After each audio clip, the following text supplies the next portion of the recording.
उत्तराखंड के पुरोला इलाके में मुसलमानों को अपनी दुकान और मकान खाली करके यहां से चले जाने के बाद ताज़ा मामला हिमाचल प्रदेश से सामने आया है।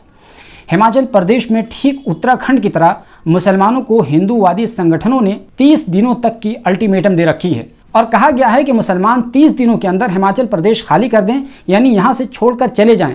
आखिर इसकी वजह क्या है, आगे हम इसकी वजह भी बताएंगे। लेकिन इसके अलावा भी बहुत तरह की बातें कही गई हैं, जैसे कि नारा लगाया गया है देश के गद्दारों को गोली मारो सालों को, वो भी पुलिस की अभिरक्षा में।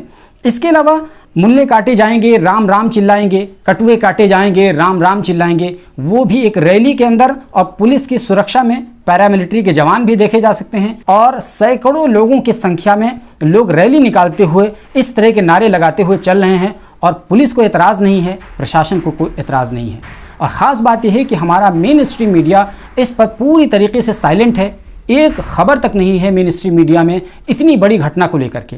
यही नहीं बल्कि एक और बात बताएं कि हिमाचल प्रदेश के इंदौरा कस्बे में एक मुस्लिम नौजवान फेरी वाले को पकड़ा जाता है और उसमें एक शख्स उससे उसका आईडी कार्ड मांगता है और पूछता है तुम कहाँ के रहने वाले हो। वो बताता है मैं यूपी के मुजफ्फरनगर का रहने वाला हूँ। इस पर वो शख्स लोगों से अपील करता है और कहता है कि ऐसे लोगों यानी मुसलमानों को यहाँ मत आने दो। और ये भी कहता सुना जा सकता है कि इन लोगों के पास कोई कागज़ नहीं है कि वो इंदौरा कस्बे में आकर के अपना सामान बेच सकें।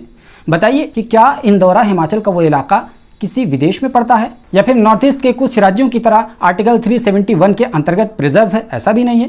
तो फिर ये व्यक्ति ऐसी अपील क्यों कर रहा है और ये बात क्यों कह रहा है कि आखिर इनके पास कोई कागज़ नहीं है इंदौरा कस्बे में आकर के अपना सामान बेचने की? और सबसे आपत्तिजनक बात जो वो ये कहता है कि ऐसे लोग जहाँ मिले उनको रोको, उसके बाद उनको टोको और ज़रूरत पड़े तो ठोको।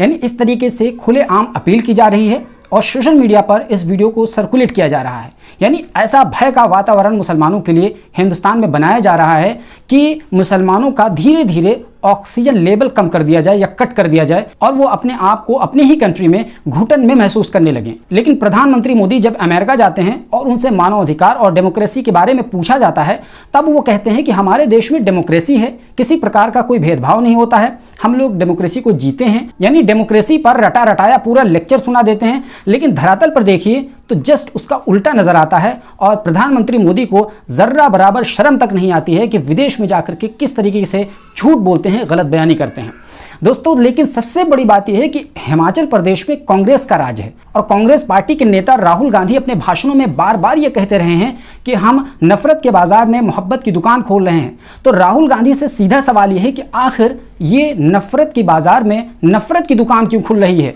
जबकि प्रदेश में आप ही की सरकार है। आप तो मोहब्बत की दुकान खोलने के बड़े दावेदार थे, आप तो बड़ी बड़ी बातें करते थे मोहब्बत की दुकान खोलने के, लेकिन आपकी पुलिस की रक्षा में ये तमाम लोग इस तरीके के नारे लगा रहे हैं। मैं नारा एक बार फिर से दोहरा दूं, मुल्ले काटे जाएंगे, राम राम चिल्लाएंगे, कटवे काटे जाएंगे, राम राम चिल्लाएंगे और देश के गद्दारों को गोली मारो सालों को। ये तमाम नारे पुलिस की अभिरक्षा में लगाए जा रहे हैं और आपकी पुलिस उनको सिक्योरिटी देते हुए चल रही है और अब तक इनके खिलाफ कोई भी कार्रवाई नहीं की गई है। ये सबसे बड़ा सवाल राहुल गांधी से भी है। यही नहीं बल्कि इसके अलावा खुलेआम मदरसों को गिरा देने की धमकी दी जा रही है विश्व हिंदू परिषद और बजरंग दल के लोगों के द्वारा। एक व्यक्ति वीडियो में साफ साफ ये कहते हुए सुना जा सकता है कि इन मदरसों को अगर प्रशासन ने बंद नहीं किया तो हम हिंदू समाज के लोगों के द्वारा उन सभी मदरसों को तोड़ा जाएगा जहां पर ये जहादी मानसिकता की पढ़ाई उनको करवाई जा रही है। दोस्तों, हिमाचल प्रदेश में चंबा की सड़कों पर खुलेआम बजरंग दल के लोग मदरसों को तोड़ देने की धमकी दे रहे हैं, साथ ही साथ प्रशासन को चुनौती भी दे रहे हैं।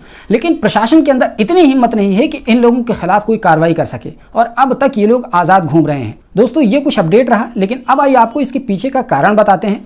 कारण यह है कि बीते 15 जून को मनोहर लाल नाम का एक दलित नौजवान, उसकी लाश मिलती है, उसकी हत्या कर दी जाती है और हत्या के पीछे का कारण यह बताया जाता है कि मनोहर लाल का प्रेम संबंध एक मुस्लिम लड़की से था और उसी मुस्लिम लड़की के परिवार वालों ने मनोहर लाल की हत्या कर दी। बस इसी को लेकर के मुसलमानों को टारगेट कर लिया गया। चूंकि ये घटना चंबा की है, यही कारण है कि चंबा में इस तरह की रैली निकल रही है, ऐसे नारे लगाए जा रहे हैं और मुसलमानों को कहा जा रहा है कि वो 30 दिनों के अंदर यहाँ से छोड़ करके चले जाएं। बात यह है कि ये पूरा जो मामला था वो लॉ एंड ऑर्डर से संबंधित था, पुलिस का काम था, पुलिस ने काम किया भी, आरोपियों को गिरफ्तार भी किया, लेकिन उसके बावजूद इन लोगों ने न केवल इस तरह के आपत्तिजनक नारे लगाए बल्कि उन आरोपियों के घरों को भी जला दिया और एक तरीके से कानून अपने हाथ में लेकर यह दिखाने की कोशिश की कि हम जो चाहेंगे वो करेंगे, कानून हमारे ठेंगे पर। ये बेसिकली पूरा मामला है। लेकिन सवाल ये है कि हर चीज़ में हिंदू मुसलमान का शोषा क्यों छोड़ दिया जा रहा है? तो बहुत ही सिंपल सी बात है कि दरअसल चुनावों को मद्देनज़र रखते हुए इस तरह की गतिविधियां अपनाई जा रही हैं, क्योंकि आने वाले दिनों में 2024 में अभी करीब करीब 10 महीने का समय है। अभी से माहौल बनाने की तैयारी की जा रही है, क्योंकि हमारे देश के चुनाव का पैटर्न कुछ इस प्रकार का बनता जा रहा है कि कहीं समाज में नफरत और भेदभाव पैदा करके चुनाव जीता जा रहा है, कहीं फौजियों का सहारा लेकर के चुनाव जीता जा रहा है।